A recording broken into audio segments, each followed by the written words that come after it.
Hello, everyone. I wanted to put the icing on the cake over here with the whole God question. And what I'm going to do is I'm going to make an argument based on science to the hardest question that is asked about religion and God. This is the hardest question, and this is the correct scientific answer, okay? But it really takes sort of brain power for the next few moments, okay? So the question is like this, and I actually got this question last week, and I realized I had to address it. Who made God? Who made God? In other words, like, we've gotten to the point that we said everything had to be made, and then we gave God the credit for it. But we never explained, okay, but then who made God? So you're still coming onto something that seems like it's random. Does that bother anyone, that question? Or would you like to know the answer scientifically? Because if you can answer this, you're like in like Flynn. This is a great point that needs to be answered. So in Einstein's miracle year, one of the theories that he came up with, which is considered accurate, highly accurate, is the idea that space and time are one fabric, known as space-time, right? If there's no space, there's no time. If there is space, there is time, which means that the clock began ticking on time the moment the Big Bang started. So Big Bang creates a infinitesimal point, or what we call a singularity, and that begins to stretch really, really fast, really fast, and the universe expands. And the moment the universe expands, not only does space expand, but time expands as well, okay? So everything works with space-time. Before there was space, there is no time. There's no time without space. Now, we say that God created this concept called time. God created time together with the space. Now that's not difficult to understand, because once we're giving God for creation, part of creation is the space for creation, and space equals time. Got that? Space equals time. This is 1906, Einstein's miracle year. Space equals time. Now, who created God? Now, here's a question you have to ask yourself.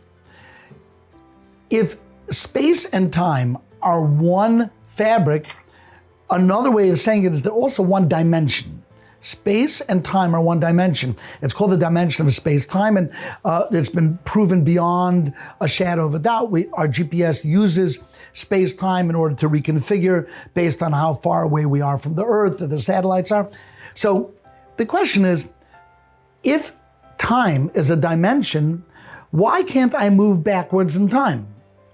Why can't I move forwards and backwards in time? I could move forwards and backwards in space. I can move towards you right now. I can move away from you. I can move to the right. I can move to the left. But in space, in time, I can only move forward. It's very strange. If it's a dimension, I should be able to go backwards and forward. And we can only go forward because of something called the arrow of time. The arrow of time means time cannot go backwards. They will never, ever make a time machine. You cannot have a time machine because the dimension of time goes forwards, doesn't go backwards. Why does time not go backwards? It doesn't go backwards because it would break causality. Causality means that every single law of the universe works with a cause and an effect. Everything works with a cause and effect. And if I could go backwards in time, I could have the effect before the cause. So I could have a nuclear bomb exploding before it's detonated. You can't have the cause come after the effect. Every law of physics needs cause and effect, okay? And that's why the arrow of time moves forward. Another way of explaining it is that if I can move backwards in time, then I'm going to be stuck with something called the grandfather paradox.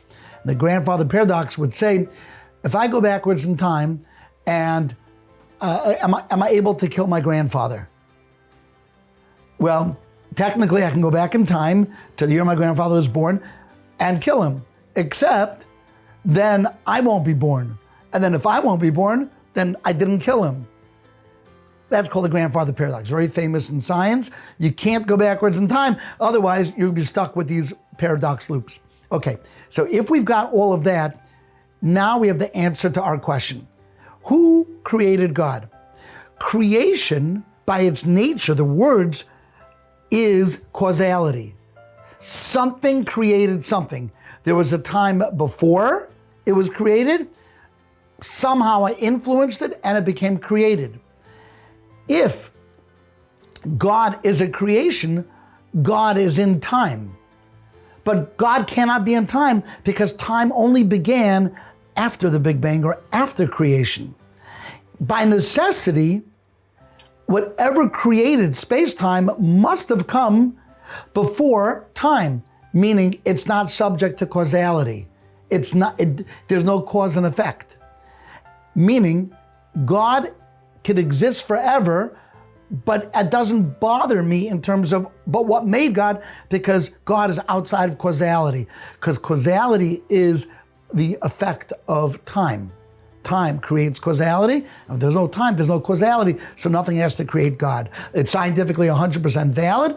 Of course, it breaks your brain to say, yeah, but who created God? But the words make no sense because created means causality, and causality means you're locked in time. And time only began when there's space. And when there's a singularity, there's no space, there's no time, there's no causality. So whoever created space-time must have been outside of causality. So there's no creation of God. In a similar way, if I say, what happened before 2 + 2 became 4? The answer is, there was never a time. Even before the universe began, 2 + 2 was always 4. It was a reality. It was not time locked.